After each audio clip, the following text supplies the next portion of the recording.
Hi everyone, welcome back to my channel. If you've never been here before, nice to meet you.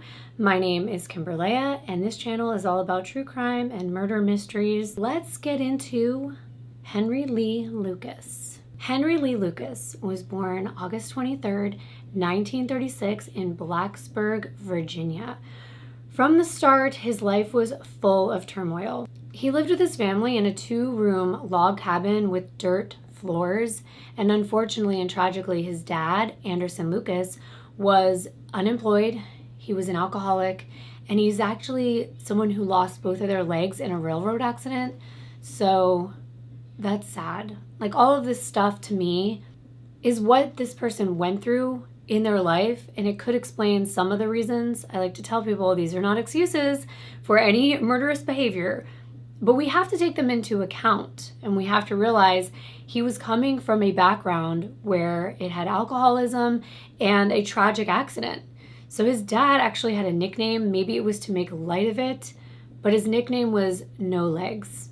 Henry's mother's name was Viola Lucas, and another unfortunate thing is that not only did he come from an alcoholic father and a poor family, but his mother was abusive and she ruled her family with an iron rod. And she was also a sex worker. She pretty much ran her whole household by selling her body. Now get this. He had 8 brothers and sisters in a 2-room log cabin with dirt floors. So again, I'm painting a picture of his childhood. Most of his brothers and sisters, though, were actually living with relatives. They were in foster homes and institutions. You can already see that these children developed issues that even had to end in them being institutionalized. By the way, I hear my rats drinking right now, and I can't make them stop. Animal lover, if you don't like rats, that's fine, but I hear them. Okay, now trigger warning. We're going to be talking about abuse and also some other things that are sexual in nature. So if you're not into that, you might want to skip ahead. But it is important for you to know this. He was at home with his mother, and for whatever reason, she kept him at home. And I think you're going to know why he wasn't in foster care, why she didn't want him to go to an institution. She actually kept him at home, used to beat him into submission. His father did the same. And allegedly, he was forced into watching her have sex with her clients. Allegedly, she later even pimped him out to people. That's just sad. And again, reasons, let's not forget reasons. His background is where he's coming from. This is where his entire life is being shaped. Everything about him, the way he looks at people, the way he looks at himself. And this becomes normal for children like this, which is so sad. Is it nurture or nature? A lot of times I feel like it's nurture. How were they raised? Were they loved? Okay, my rats are bothering the hell out of me. Hey! So another weird and interesting thing and confusing thing to me was that in 1943, so I'm setting the stage here. Think of 1943. Henry began to go to school, normal, but his mother would dress him like a girl. And she even made him go to school without shoes. So he did not wear shoes, but she made him wear dresses and dress like a female. Again, confusing. I don't know why she would do this. It's 1943, and he probably got bullied. Okay, and now this is sad. So he was at school with no shoes. His teacher gifted him a pair of shoes because his teacher felt bad. And when he came home, and his mom saw that he was given a pair of shoes, she severely beat him. And of course, they were not living in 2021, and eventually his teachers kept complaining about the way he was dressing, and they called it cross-dressing, and it ended in a court order to put an end to it. You already see his childhood is so difficult, but it gets worse. When he was only 10 years old, Henry lost his left eye. This happened when one of his brothers accidentally, we don't know for sure, struck him with a knife. This poor kid. I mean, not knowing someone's background and their childhood, that's why I always tell you to read my description box so you know and you won't be shocked. But even the way I look at things, it's just unfortunate. Even worse, as though it can't get worse. It's going to get worse the whole time. He did not go to the doctor right away because his mother made him suffer at home for several days. And by that time, he had to get his eye removed, and it was replaced with a prosthetic glass eye. Now, get this. At the tender age of a preteen, Henry was already struggling with alcohol addiction. When I was reading this, it made me think about all of the children out there who are being abused and raised in these conditions and not knowing what they're going to be capable of because of their background, because of the abuse. Again, this becomes normalized. If all your life you're being sold to people, sex trafficking, being pimped out by your own parents, being physically and probably verbally and mentally abused, what are you going to think you should do to others? You've been stabbed in the eye by your own brother. Your mother doesn't care. You've been dressing like a girl because your mother's been making you. It's just no wonder to me why this shaped him into who he became. I mean, you can't say that for every single person because maybe his brothers and sisters didn't, but every single person has a different way of handling these types of things.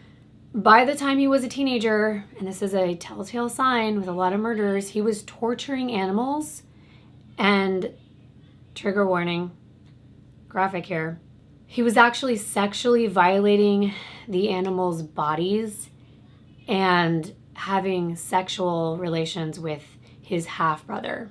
His friends actually described him as a child who was always seeking attention by displaying these really scary and strange behaviors.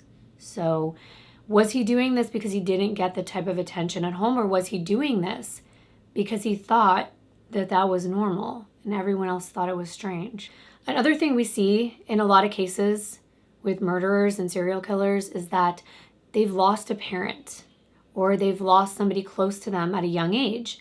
And Henry's father died in 1949. He died from passing out outside during a snowstorm. So he actually froze to death. After this, Henry dropped out of school and he ran away from home, which I think he should have done a long time ago, but he was not a teenager at the time. He was not old enough at the time. So he had no choice but to stay in this really terrible environment. One of the reasons he ran away was because of his mother. She was still being abusive and she'd shifted all of her anger and attention towards him. So he was bearing the brunt of her abuse. By the time he was 18 in 1954, he was actually arrested in Richmond, Virginia, and he was convicted of committing 12 counts of burglary. I know a lot about that because, well, we'll talk about that later with my family and what my dad went through, but this was the first time he had been convicted. He was actually sentenced to 4 years in prison, but he actually escaped in 1957. I hear about people escaping from prison, and maybe in 1957 that was way easier, but I just cannot imagine doing that. Have you guys ever seen that show? I think it's called Prison Break. It had like the really hot guy in it with all the tattoos. Yeah, that was a really, really good show. If you haven't watched it, it's very good. But he didn't get very far. He was actually captured after 3 days, and he finally did complete his entire sentence, and he was released in 1959. And later, he claimed that before his imprisonment in Richmond, he had actually met a 17-year-old girl named Laura Burnsley, and allegedly he raped her and strangled her to death after she refused to marry him. But then he retracted this claim. So I don't know what would make him confess and talk about something that he didn't do and then later retract it. If you remember in the last case, when we were talking about the chessboard serial killer, he also went ahead and said that he committed like 11 more crimes, 11 more murders. And it makes me think, there's plenty of reasons why killers do this. It could be for acclaim, it could be for, them wanting to be famous, bragging rights, or maybe they really did. But his first proven murder would happen on January 11th, 1960, so about a year later. And this is when he actually took his mother's life. Now, do I blame him? Of course, I'm never victim blaming. I am never making excuses for killers, but under that much abuse, I'm not going to ever say that it's justified. That is not where I'm going with this conversation. But when someone's been doing this to you your entire life, I almost want to say, what do you expect? But again, I don't think anyone straight up deserves that. It's just, sometimes to me, it correlates. But he went to stay with his half-sister. His mom was visiting. This was in Michigan. Henry had a pen pal around this time and was actually engaged to her, which his mother, of course, strongly disapproved of. Again, common theme. It really is. We're going to get into other murderers, and you're going to see this as a common theme.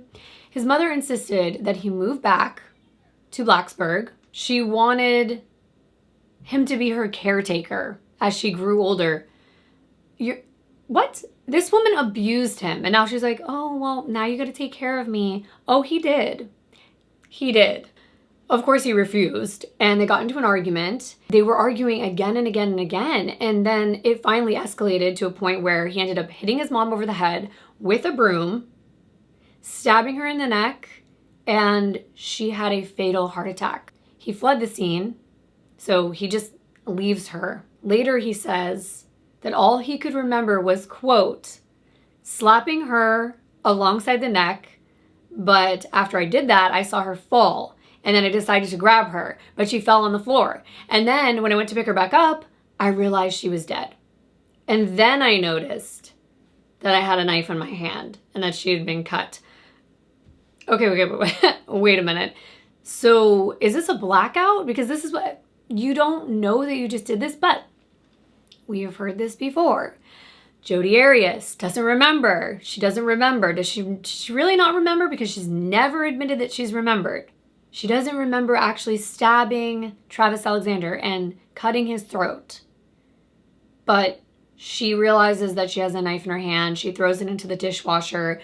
You tell me, are they just lying, or do they really black out and not remember these things because they're so traumatic? But of course, after he fled, he was arrested in Ohio, and he claimed self-defense. Now, let's just dive into that for 1 second here. It's going to be more than a second, Kimber, but let's dive into it really fast. As fast as we can. What about domestic violence? What about women who are domestically abused and their abuser is not abusing them in the moment, but they know from past experience they're going to be a victim of ongoing abuse and possibly die? Is that self-defense if, your abuser is sleeping and you decide to get rid of him because you want to break free? You want to get out of there. You think he's going to kill you at some point. Tell me what you think about that, because in some states, they do have laws like this, and in other states, they don't.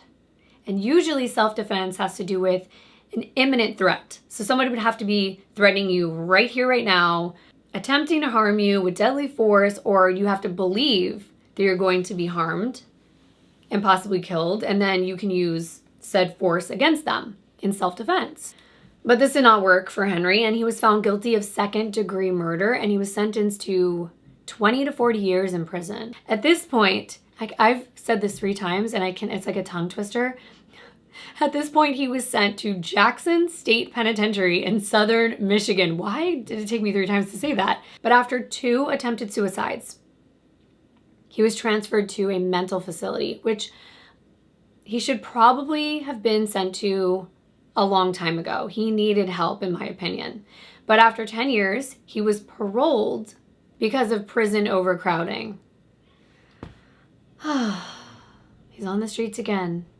And you could have guessed this. You don't probably need me to tell you this.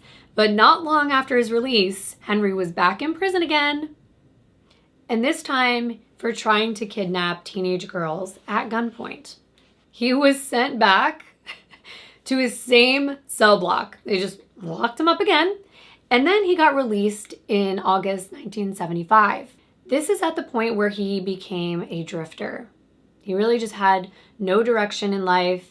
He couldn't go back to his half-sister. He really had no family. He got involved with another drifter, and his name was Otis Toole. It's like birds of a feather flock together, and sometimes you need that.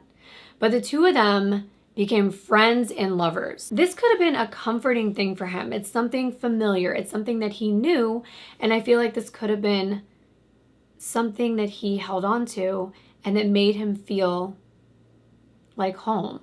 And they met in Jacksonville, Florida, where I lived for 8 years, where my daughter was born, and where I went to law school. So a little connection between me and Henry. There are rumors that they even killed people together while they were roaming through the United States, but eventually Henry met Toole's niece, Frida, and they called her Becky Powell. The two of them fell in love, so now Becky and Henry were a thing, and soon became common law partners. So if you don't know what that is, in some states, if you are, dating someone for a certain amount of years, under the common law, you get to share things just as though you were husband and wife.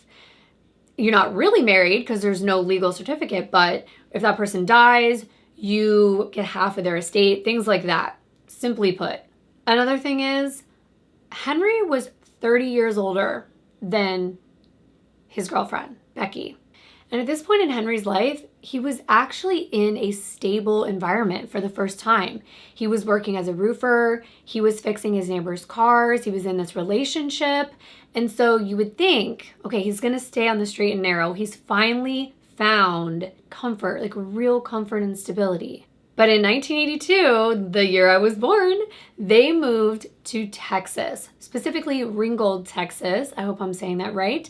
So both Henry and Becky were working for a woman named Kate Rich, and they were doing like odds and ends around the house. They were just helping out, and then Kate started getting suspicious. So she actually kicked Henry and Becky out because they were living in her house and helping her in her house, and they were back on the street again. This story just keeps getting more and more interesting. It's like we're going down a rabbit hole, but after this, the two of them fled to a place called the House of Prayer. And this was a religious commune in Stoneburg, Texas. But just like me, Becky really wanted to return to Florida. I miss my family. I miss my hometown. Love LA, but miss it. And they were fighting about this all day long. Henry and Becky would not stop fighting. They were back and forth about where they were going to move next. At this point, something tragic happened. Just when we thought that Henry was going to be stable, have a good relationship, maybe I should stop mentioning to Scott that I want to move to Florida, because this is the point that Becky was murdered by Henry, and it's said that he brutally killed her. After Becky's tragic murder, Henry actually returned to Ringgold, Texas. He went ahead and found his former employer, Kate Rich, and he did away with her as well. So it seems like he never got over the fact that she was suspicious and kicked them out onto the streets. Maybe he blames her in some way for the fights that him and his girlfriend got in that led to her demise. I don't know. But he actually ended up dumping her body in a drainage pipe. But of course, in the same old fashion as before, Henry decides to retract the confessions of both crimes, but we know for sure from evidence that Kate, Becky, and his mother Viola were the three deaths that he can undoubtedly be linked to. It wasn't until Henry was taken into custody on an illegal firearm charge in 1983 that he actually confessed to killing Kate and Becky. But that's not all, because why would it be? Not even close. What happened next would make him America's most deadly serial killer, at least for a short period of time. Thank God. Are you ready for this? Altogether, Henry Lee Lucas confessed to over 600 murders. He was questioned in over 3,000 homicides. No, not 300. 3,000 homicides over 40 states. And out of all of those murders, law enforcement ended up closing nearly 200 cold cases. But before you think that this is set in stone, the 200 cold cases, just wait until the rest of the story plays out. And in essence, he was a gold mine for the authorities because he was allowing them to close all these cases and find these families a resolution. And because of that, they did start giving him special treatment. And I guess I kind of understand that, but because of his confessions, he was rarely handcuffed And again, giving him special treatment. He was frequently taken to restaurants, cafes. He got art materials when he asked for them. He got cigarettes whenever he wanted. And they ended up putting a cable TV into his prison cell. You know, there is someone I'm going to talk about on this channel. If it's already up, I'll put it in the cards. But there's another serial killer. And what's interesting to me right here is that he had made a statement in an interview once. And he said something like, I would have gotten special treatment had I killed more people. Like, I should have killed more people. And that's so warped, but it kind of almost makes you think it's true. Because if you can confess to something that authorities really, really need to close and resolve, you seem to get special treatment. And I've seen it. So it's just odd. It's like, okay. But as fast as it happened, it came crashing down because eventually a detective from Dallas, Texas, felt a little bit peculiar and uncertain whether Henry's claims were actually true. He ended up doing something really unique and interesting, but this is what investigators and cops are supposed to do. He ended up making up fake crimes to see if Henry would confess to them. And he did. He did. Another detective did the exact same thing and got the exact same results. And then it turned out, oh my gosh, I couldn't believe this when I read this. I was like, really? Come on. But it turned out that he was actually given case files in advance to a lot of the cases that he confessed to. So before his confession, he got, why? So he knew all about the crimes that he was confessing to. So of course, having all this evidence and information made it completely possible for him to provide details and descriptions and things that only the killer would know about these crimes. And then it was impossible to determine whether he was telling the truth or not. And then the timeline was off. It seemed almost impossible that he would be able to cover like 11,000 miles driving an old car to go and commit all of these crimes. And then again, once again, Henry himself would later retract many of his confessions, claiming they just gave him a level of freedom that he would not otherwise have had. What is that about? Freedom? I don't understand. How is that freeing? But I guess if you feel like you're getting something off your chest, even though you're not, I would think it's because he wanted special attention and he wanted all of those things he was getting. The cigarettes, the restaurants, the cafes. Maybe he knew. Maybe they promised him those things.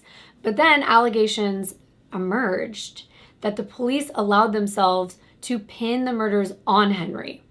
We've seen this. Crooked cops. They want to resolve a case. And since Henry was a people pleaser with an IQ of 85, they were pinning them on him in order to clear hundreds of these unsolved crimes. As technology got more advanced, DNA has actually verified that Henry didn't kill 20 of his supposed victims. So, yeah, maybe he's not so bad. Still bad, but maybe not as bad. And then to top it off, the families of these victims who thought that the cases had been resolved. It's like they have to go through a lot of this pain all over again. The case has to be reopened. They have to go back through their loved one being killed, and he didn't show any remorse. He did not show any remorse for this fraud.